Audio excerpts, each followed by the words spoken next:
Friends, good guidance গুরু চ্যানেলে তোমাদের সকলকে স্বাগত জানাচ্ছি। আজ হচ্ছে 28শে আগস্ট এবং আমরা আজকের সমস্ত গুরুত্বপূর্ণ কারেন্ট অ্যাফেয়ার্সগুলো আলোচনা করব। তো লাস্ট পর্যন্ত দেখবে, প্রত্যেকটি প্রশ্নই ইম্পর্টেন্ট রয়েছে, অতি গুরুত্বপূর্ণ। আমাদের 9টি প্রশ্ন রয়েছে এবং এই প্রত্যেকটি প্রশ্নই তোমাদের সমস্ত পরীক্ষার জন্য ইম্পর্টেন্ট। তোমরা নতুন হয়ে থাকলে আমাদের চ্যানেল সাবস্ক্রাইব করে পাশে দেওয়া বেল আইকন অবশ্যই অন করে নেবে, তাহলে আমাদের প্রত্যেকটি ক্লাসের নোটিফিকেশন পেয়ে যাবে। আমাদের অফিসিয়াল অ্যাপটা ইনস্টল না করে থাকলে অফিসিয়াল অ্যাপ প্রত্যেকে ইনস্টল করে নাও। ডেসক্রিপশন বক্সে লিঙ্ক দেওয়া আছে, অথবা গুগল প্লে স্টোরে গিয়ে গাইডেন্স গুরু লিখে সার্চ করবে, আমাদের অ্যাপটা ইনস্টল করতে পারবে। প্রত্যেকে ইনস্টল করে নাও। চলো তাহলে শুরু করা যাক আজকের ক্লাস। দেখো, আজকের প্রথম প্রশ্ন রয়েছে আমাদের, সম্প্রতি প্রকাশিত a new India selected writings 2014-19 বইটি কে লিখেছেন? A new India selected writings 2014-19 এই বইটি কে উন্মোচন করলেন? কারেক্ট আনসার হয়ে যাবে Venkaiah Naidu. Option C is the correct answer. এই প্রশ্নটা যদি তোমাদের থাকে তাহলে কিন্তু এটাই থাকবে যে কে উন্মোচন করেছেন, ঠিক আছে? ভেঙ্কাইয়া নাইডু এই বইটি লঞ্চ করলেন। ডিটেলসে দেখো, former Vice President M. Venkaiah Naidu has released a book titled A New India Selected Writings 2014-19, a compilation of selected articles of former Union Minister and Padma Bhushan Arun Jaitley on his death anniversary. অরুণ জেটলির, প্রাক্তন কেন্দ্রীয় মন্ত্রী অরুণ জেটলির মৃত্যুবার্ষিকীতে কিছু article রয়েছে যেটা অরুণ জেটলির সম্পর্কে লেখা রয়েছে। তো সেই বইটি কিন্তু তিনি উদ্বোধন করলেন Venkaiah Naidu. Option C is the correct answer. তিনি ভারতের প্রাক্তন উপরাষ্ট্রপতি এম ভেঙ্কাইয়া নাইডু। পরবর্তী প্রশ্নে যাব। 2 নম্বর কোশ্চেনটা দেখো, প্রধানমন্ত্রী নরেন্দ্র মোদী কোথায় হোমি ভাভা ক্যান্সার হাসপাতালের উদ্বোধন করেছেন? কোথায় হোমি ভাভা ক্যান্সার হসপিটালের উদ্বোধন করলেন? কারেক্ট আনসার কি হবে? Mohali. Option A is the correct answer. মোহালিটা কোথায় রয়েছে? মোহালি হচ্ছে পাঞ্জাবে রয়েছে। Prime minister Narendra Modi inaugurated the 300-bed Homi Bhabha Cancer Hospital and Research Center in Mullanpur, Mohali in Chandigarh. পাঞ্জাবের রাজধানী চণ্ডীগড়ের মোহালিতে প্রধানমন্ত্রী নরেন্দ্র মোদী এই ভাবা ক্যান্সার হাসপাতালের উদ্বোধন করেছেন, যেখানে 300টি বেড রয়েছে এবং টাটা মেমোরিয়াল যে ক্যান্সার হসপিটাল তারাই এটা করেছে, হোমি ভাবা ক্যান্সার হসপিটালটি, প্রায় 600 কোটি টাকা ব্যয় করে। তো এখানে তোমাদের হোমওয়ার্কটা দেবো আজকের, যে তোমরা প্রত্যেকে কমেন্ট করো পাঞ্জাবের মুখ্যমন্ত্রীর নাম কি, পাঞ্জাবের রাজধানীর নাম কি, পাঞ্জাবের গভর্নরের নাম কি।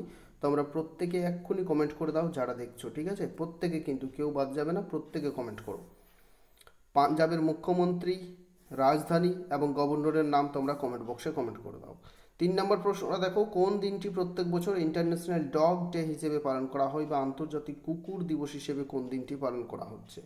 কারেক্ট আনসার হবে 26 August. Option A is the correct answer. Details দেখো, international dog day is celebrated annually on August 26 to promote the adoption of dogs instead of buying them from pet shops. যেগুলো pet shops রয়েছে সেই পেট shops থেকে কুকুরকে কেনার থেকে কুকুরকে adopt করার জন্য, ইন্সপায়ার করার জন্য প্রত্যেক বছর 26শে আগস্ট এই দিনটি আন্তর্জাতিক কুকুর দিবস হিসেবে পালন করা হয়।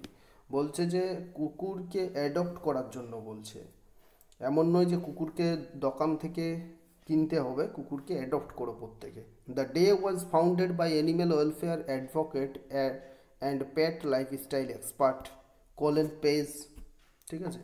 পরবর্তী প্রশ্নটা দেখো, 4 নম্বর কোশ্চেন, নিম্নের কে ডিআরডিও চেয়ারম্যান নিযুক্ত হলেন? অতি গুরুত্বপূর্ণ একটা প্রশ্ন হতে চলেছে আগামী দিনের পরীক্ষাগুলোর জন্য তোমাদের। কারেক্ট আনসার হয়ে যাবে ডিআরডিও চেয়ারম্যান হিসেবে নিযুক্ত হলেন সমীর ভি কামাত। নামটা মনে রাখবে প্রত্যেকে, আগামী দিনের পরীক্ষার জন্য অতি গুরুত্বপূর্ণ একটা প্রশ্ন। Samir V Kamat DRDO chairman নিযুক্ত হয়েছেন। ডিটেলসে দেখো, Scientist Samir V. Kamath was appointed as Secretary of the Department of Defence Research. Defence রিসার্চের সেক্রেটারি নিযুক্ত হয়েছেন। একই সঙ্গে তিনি development and chairman of the defence research and development organisation DRDO chairman তিনি নিযুক্ত হয়েছেন। এর আগে ডিআরডিও চেয়ারম্যান কে ছিলেন? জি সতীশ রেড্ডি, এবং এরপর থেকে হলেন কে? V Kamat, Samir V Kamat. DRDO অর্থাৎ defence research and development organisation এর হেডকোয়ার্টার অবস্থিত নিউ দিল্লিতে।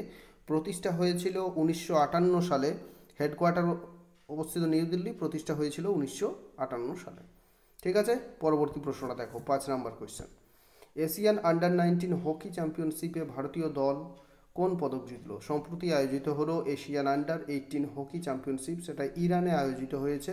এখানে ভারতীয় মেন্স হকি দল ব্রোঞ্জ পদক জিতেছে। Option C is the correct answer, bronze পদক। ডিটেলসে দেখো, ইন্ডিয়ান মেন্স ভলিবল, আচ্ছা সরি ভুল বললাম, এখানে হকি হবে না কিন্তু এটা, তোমরা কিন্তু এটা একটু যারা লিখে নিয়েছো খাতাতে একটু কারেকশন করে নেবে, এটা কিন্তু ভলিবল, ঠিক আছে, ব্রোঞ্জ পদক জিতেছে।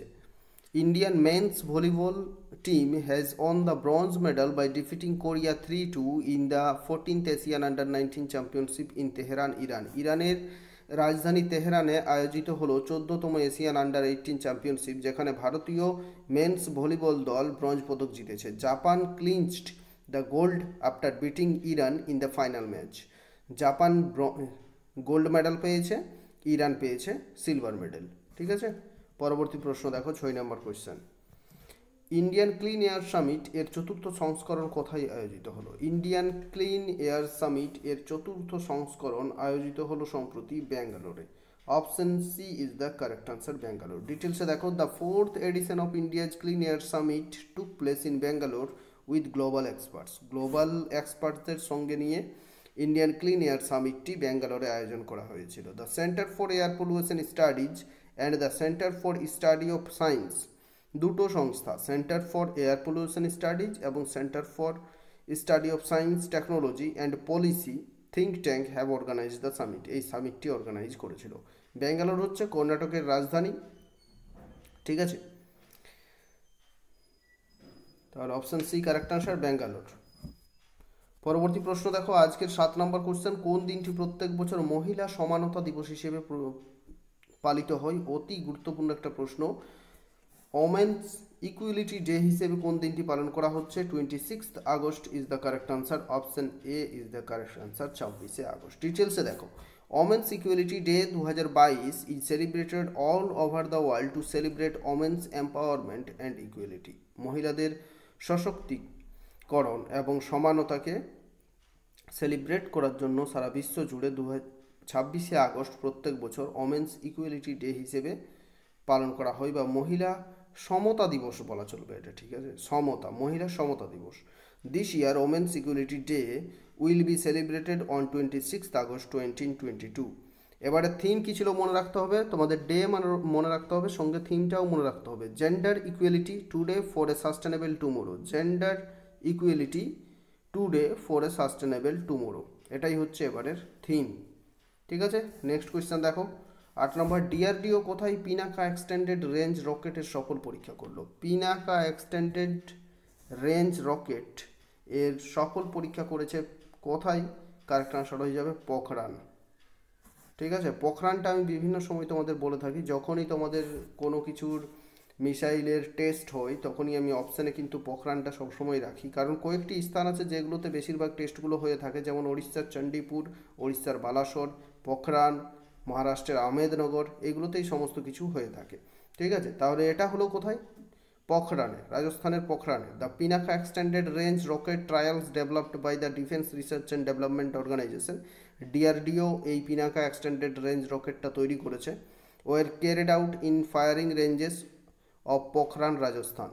The 15 feet long missile of advanced navigation and control system destroyed the target as per the standard. 15 foot লম্বা এই মিসাইলটি থেকে প্রায় চতুর্দিকে প্রায় 21টি মিসাইল ছাড়া হয়েছিল। ঠিক আছে, প্রত্যেকটাই কিন্তু সাকসেস হয়েছে। নেক্সট দেখো, ডিআরডিও সম্পর্কে একটু আগে ডিটেলসে বললাম, আবার নতুন করে বলছি না। পরবর্তী প্রশ্নটা দেখুন, 9 নম্বর। সম্প্রতি কাকে ইউনেস্কো পিস প্রাইজ 2022 দ্বারা সম্মানিত করা হয়েছে? অতি গুরুত্বপূর্ণ একটা প্রশ্ন। ইউনেস্কো পিস প্রাইজ 2022 দ্বারা সম্মানিত করা হলো সম্প্রতি অ্যাঞ্জেলা মর্কেলকে। অ্যাঞ্জেলা মর্কেল নামটার সাথে তোমরা প্রত্যেকেই আশা করি পরিচিত। তিনি ফ্রান্সের ফর্মার প্রেসিডেন্ট, চ্যান্সেলর, ফ্রান্সের চ্যান্সেলর, জার্মানির চ্যান্সেলর ছিলেন তিনি। Former German Chancellor Angela Merkel has been awarded the UNESCO Peace Prize 2022 for her effort to welcome refugees. রোহিঙ্গাদের বা রিফিউজিদের উদ্বাস্তুদের তাদের দেশে জার্মানিতে স্বাগত জানানোর জন্য তাকে এই সম্মানে সম্মানিত করা হয়েছে। ইউনেস্কো পিস প্রাইজ 2022 দ্বারা তাকে সম্মানিত করা হলো। তিনি ছিলেন জার্মানির চ্যান্সেলর। ঠিক আছে। ইউনেস্কো প্রতিষ্ঠা হয়েছিল কবে? 1945 সালে। ইউনেস্কোর হেডকোয়ার্টার অবস্থিত প্যারিসে। ইউনেস্কো মধ্যে মোট 193টি দেশ নিয়ে গঠিত। ইউনেস্কোর বর্তমান প্রধান রয়েছেন অ্যাড্রো অ্যাজোলে। তাহলে অ্যাঞ্জেলা মর্কেল হচ্ছেন জার্মানির চ্যান্সেলর। ঠিক আছে, আজকের এই 9টি প্রশ্ন ছিল। ক্লাস ভালো লাগলে অবশ্যই লাইক করো, তোমার বন্ধুদের সাথে বেশি বেশি করে শেয়ার করে দাও। নতুন হয়ে থাকলে চ্যানেল সাবস্ক্রাইব করে নাও, এবং আমাদের টেলিগ্রাম চ্যানেলে জয়েন না করে থাকলে ডেসক্রিপশানে লিঙ্ক আছে, প্রত্যেকে টেলিগ্রাম চ্যানেলে জয়েন করে যাও। আমাদের টেলিগ্রাম চ্যানেলের নাম হচ্ছে গাইডেন্স গুরু অফিসিয়াল। আমাদের অ্যাপ হচ্ছে গাইডেন্স গুরু। এই অ্যাপটা ইনস্টল না করে থাকলে প্রত্যেকে অ্যাপটা ইনস্টল করে নাও, গুগল প্লে স্টোর থেকে ইনস্টল করো। Thanks for watching this video. Thank you. সুস্থ থাকো, ভালো থাকো, বেশি বেশি করে শেয়ার করো। জয় হিন্দ, জয় ভারত।